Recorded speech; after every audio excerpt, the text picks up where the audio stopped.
Welcome to our deep dive today. We're going to be looking at Celtic culture. Okay. And we've got some really interesting sources, All right. articles, historical accounts. We're going to try to sort of like get past those stereotypes, Mm-hmm. you know, and really kind of like dive deep into what was fascinating about the Celts and maybe some stuff that's still relevant to us now. Yeah. But first, I think it makes sense to kind of set the stage historically. So, you know, when we talk about Celts, a lot of people, I think of them as, you know, this big empire like the Romans were. Yeah. People often assume they're like a big unified group. Right. That's Yeah. no, like a powerful empire. Right. But the term Celt refers to a collection of tribes, really, Oh, okay. across Europe during the Iron Age. So not one unified group. Exactly. Not a single empire, Right. but they had cultural and linguistic connections. Mhm. And it wasn't just, Ireland and Scotland. Yeah. By 275 BCE, Mm-hmm. they had settlements that stretched as far east as Anatolia, Wow. modern-day Turkey. Turkey. That's really interesting. Even a Celtic presence in Greece. See, I always thought of them just like very much in the, you know, British Isles and maybe France at the most, but Turkey, I never would have Yeah. guessed that. So no wonder it's so hard to pin down like one specific Celtic culture. Exactly. And all that geographical spread Yeah. means there are tons of regional variations. But we can get a little glimpse into, kind of what connected them if we look at periods like Hallstatt and Latin. Okay. It's kind of like snapshots of Celtic development. Okay, break those down for me. Like, Yeah. what makes those important? Hallstatt starts around 1200 BCE, and this is when you see that mastery of metalworking. Okay. So they were creating incredible weapons and tools, but also really intricate jewelry. So they weren't just like, you know, rough and tumble warriors. They were Yeah. artisans too. Exactly. Okay. Then around 500 BCE, the Latin period kicks off, and that's where we see those iconic Celtic art styles, like Right, yeah. spirals, those intricate knots, amazing animal motifs. I mean, we still see that today. Yeah, their cultural influence really exploded across Europe during this time. Yeah, so it sounds like they had a deep appreciation for beauty and craftsmanship. Oh, yeah. But what about their beliefs? Okay. What was their worldview like? So imagine a world where every river, every tree, every animal has a spirit. Oh, wow. That's how the Celts viewed nature. They believed in animism, meaning they saw the natural world as alive, conscious, and interconnected. It's almost like when you look at Celtic knotwork and you see all those swirling lines, it's just like, you know, constantly flowing and connecting. And like, Yeah, everything's intertwined. that's a great observation. And it's a real contrast to how we view nature today, a lot of us. Yeah. The River Boyne in Ireland, for example. Yeah. The Celts personified it as the goddess Boan. Okay. Your source mentions how they believed the river itself was a powerful divine entity, not just a source of water. It's like a sacred being Yeah. more than a resource. The Celts didn't see themselves as separate from nature. They Yeah. felt deeply embedded in it. Forests, especially oak groves, were sacred spaces. Okay. Animals weren't just resources. Hmm. They were messengers, guides, even manifestations of the divine. It reminds me of a lot of indigenous cultures Yes, worldwide. you're absolutely right. It's almost like we in the modern world have kind of lost Yeah. that sense of reverence Yeah. for nature. Yeah, and makes you wonder if rediscovering that ancient reverence Yeah. could actually, Yeah. help us with some of the environmental problems we're facing. That's definitely food for thought. Now, speaking of different ways of looking at the world, did the Celts view time in a linear fashion No, the way we do? not at all. They had a cyclical view of time, Oh, like a constantly turning wheel. This wasn't just like some abstract philosophy. right. This was woven into their lives. Okay, so how did that actually play out? Well, think about their festivals. Okay. They celebrated 4 main festivals throughout the year, each marking a transition in the natural world. Mm-hmm. Samhain, Imbolc, Beltane, Lughnasadh. I love those names. They sound so mystical. Yeah, and each one represents a different stage Yeah. in the cycle of life, death, and rebirth. Okay. So take Samhain, for example. Mm-hmm. It marked the end of the harvest, the beginning of winter, a time when they believed the veil between the worlds was at its thinnest. Oh, wow. We celebrate it today as Halloween, although, of course, Yeah. it's changed a lot over the centuries. Right, so it's not just spooky costumes. No. No. And candy. It was a time to honor the dead and face the darkness, knowing that light and life would eventually return. It's that cyclical Yeah. pattern again. Yeah, you've got it. Okay. They weren't afraid of death. They saw it as a natural part of the cycle. That's a very powerful perspective, I think, that we've kind of lost touch with. Yeah. So we've talked about their art, their reverence for nature, their unique view of time, but I can't help but think of the people that we most associate with the Celts, and that's the Druids. Were they really those, mysterious figures you see in the movies, with the long beards and the robes hanging out in the woods, or? Well, I mean, there was more to them than that stereotype. Right. Think of Druids as like the intellectual elite of Celtic society. Okay. They weren't just priests. They were judges, advisors to kings, scholars, keepers of vast knowledge. Wow. Their training should last for 20 years. 20 years? That's longer than it takes to be a doctor these days. I know, and they didn't write any of it down. Wow. All their teachings were passed down orally. Wow. Which is incredible when you think about it. That is. It protected their knowledge, but also makes it hard to know exactly what they believed. Right. But we do know that they believed in the immortality of the soul, even possibly reincarnation. So they were like walking libraries, just carrying centuries of wisdom in their heads. Exactly. And speaking of ancient wisdom, that brings us to this really fascinating concept, thin places. Ooh, thin places. Yeah. That sounds intriguing. Yeah. Have you ever been to a place that just felt different? Yeah. Special? Yeah. Almost magical? Now that you mention it, yes. There's this old growth forest near where I grew up. Okay. It always felt peaceful and almost sacred, even though, I didn't know anything about its history. That's exactly the kind of place that the Celts would have called a thin place. Oh, okay. They believed these were locations where the veil between the worlds was thin, where you could more easily connect with the divine or the spirits of ancestors. So where would you find these thin places? Were they marked on a map, or? Well, think of places like sacred groves. Okay. Especially those with oak trees. Stone circles like Stonehenge were also considered thin places, although those predate the Celts. Okay.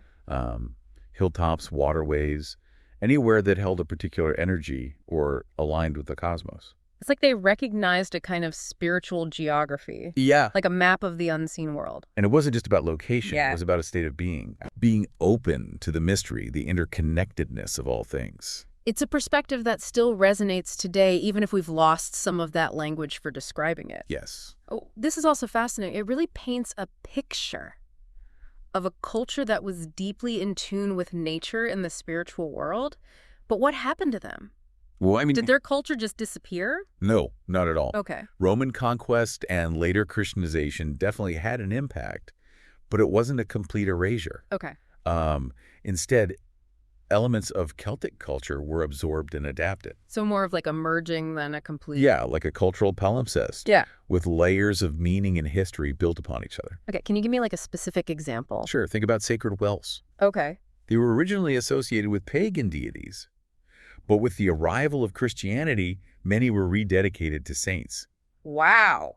The well itself remained sacred. Okay. But the context shifted. It's almost like the well itself was a thin place holding on to that Yeah. sacred energy, even as the beliefs around it changed. Right. But I bet there are still traces of that Celtic spirit in modern times. Oh, absolutely. Right. You see it in the revival of Druidry, the influence on paganism and Wicca, Okay. the enduring appeal of Celtic art and music. Yeah. Those themes of respect for nature, interconnectedness, cyclical time, Yeah. they still resonate with people today.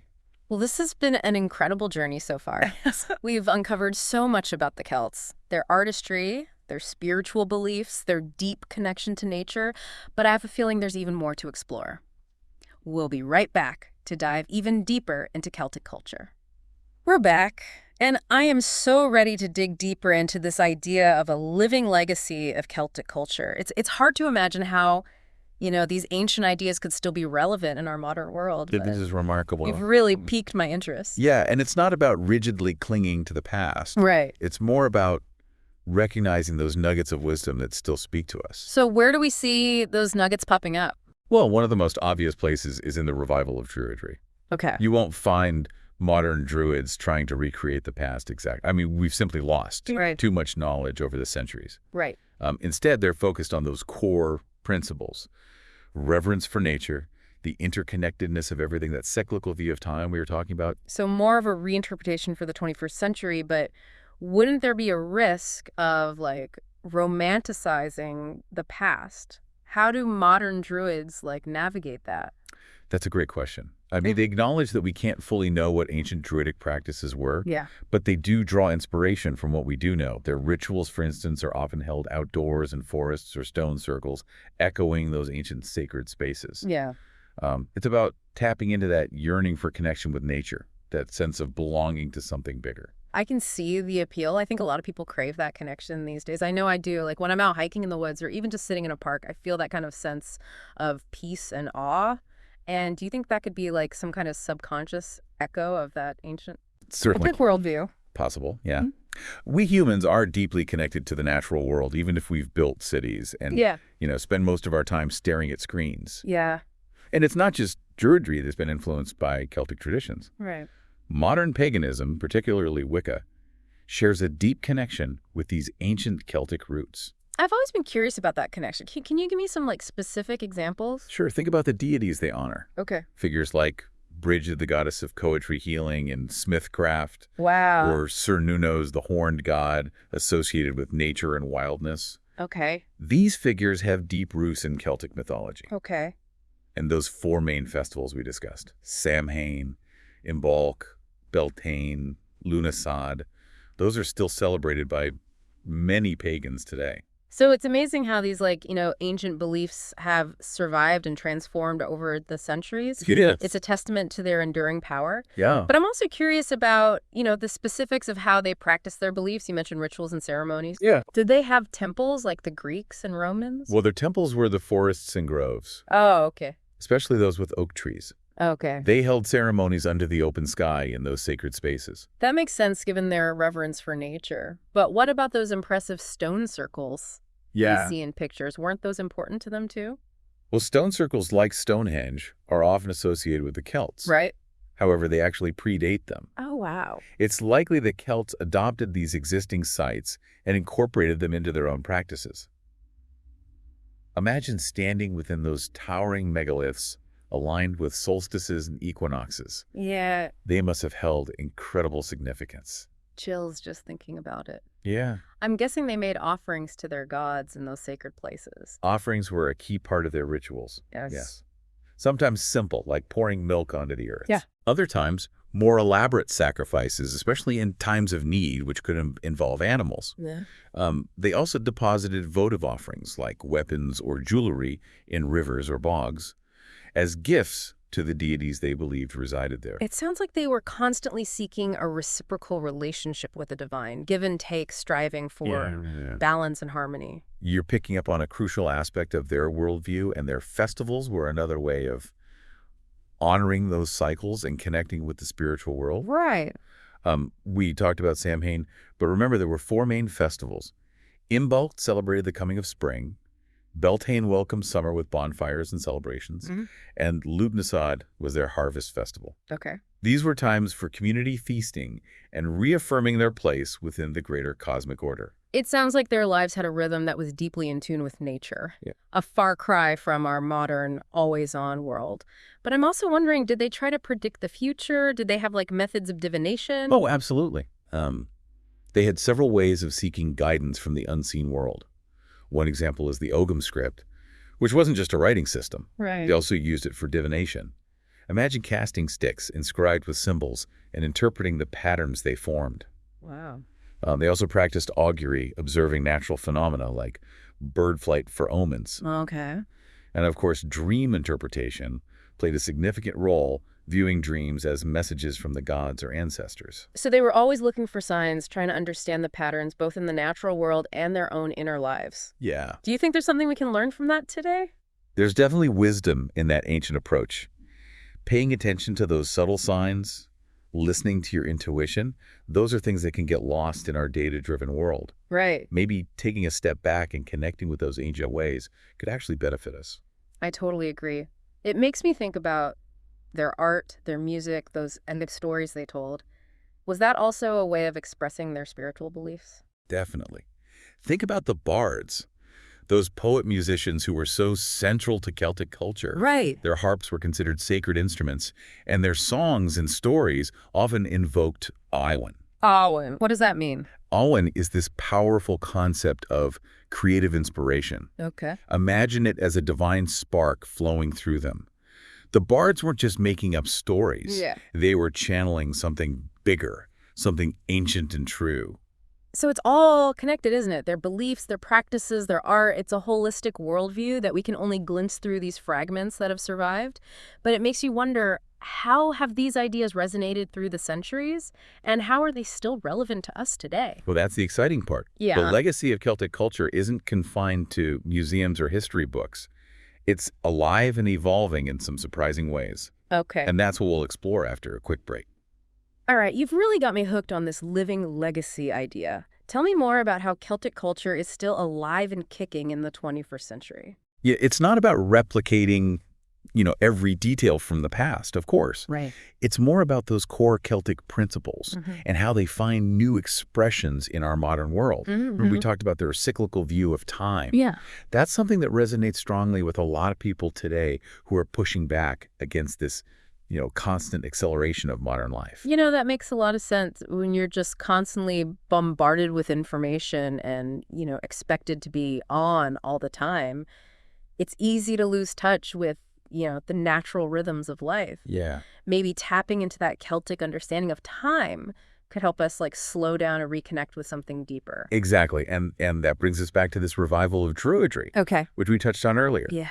Modern Druids are finding ways to integrate these ancient principles into their daily lives. Okay, but how does that actually play out in practice? What does modern Druidry look like? Well, it's diverse, of course, but there are some common threads. Yeah. They hold ceremonies in nature, often in forests or stone circles, Yeah. just like the ancient Celts. Okay. They honor the solstices and equinoxes, Right. marking those turning points in the wheel of the year. And they draw inspiration from Celtic mythology, honoring those ancient deities like Bridget and Cernunnos. So they're keeping those ancient stories and traditions alive. Yeah. I imagine those stories must hold a lot of wisdom that we can still learn from today. Absolutely. They're not just entertaining tales. They're full of insights into human nature, the cycles of life and death, and our relationship with the natural world.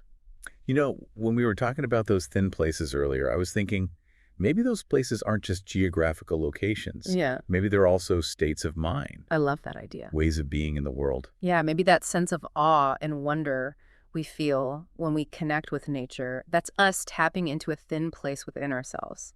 And it's not just limited to, those who identify as druids or pagans. Right. Anyone can experience that. I think you're right. You don't have to adopt a whole belief system to appreciate those core Celtic principles of reverence for nature. Yeah. Interconnectedness, living in harmony with the rhythms of the earth. Exactly. Those are values that can resonate with anyone. And they're values that we need now more than ever. Right. I mean, think about how the Celts viewed nature as this living, breathing entity worthy of respect and reverence. Yeah. If we could reclaim even a fraction of that perspective, Yeah. it could really transform the way we approach these environmental challenges we're facing.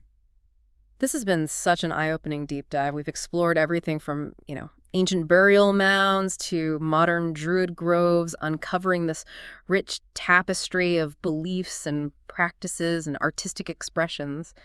What stood out to you the most? What struck me is how adaptable and resilient Celtic culture has proven to be. Yeah. It's not some relic of the past frozen in time. It's constantly evolving, finding new expressions in each generation. And that gives me hope. It shows that even in the face of, immense change, we can draw wisdom from the past and reweave those ancient threads into something new and meaningful for our own time. Beautifully said. And for you listening, if this deep dive has sparked your curiosity, I encourage you to keep exploring. Check out some Celtic art and delve into Irish mythology. Maybe even find a local stone circle to visit and just sit and feel the energy of the place. Yeah. You might be surprised by what you discover, not just about the Celts, but about yourself. And as you go about your day, try to look at the world through Celtic eyes. See the spirit in the trees, feel the energy of the earth beneath your feet, and remember that you're part of something vast and interconnected. Who knows, you might even stumble upon your own thin place. That's a beautiful thought to end on. It's been a pleasure sharing this deep dive with you all. Likewise. Until next time, keep exploring, keep questioning, and keep diving deep.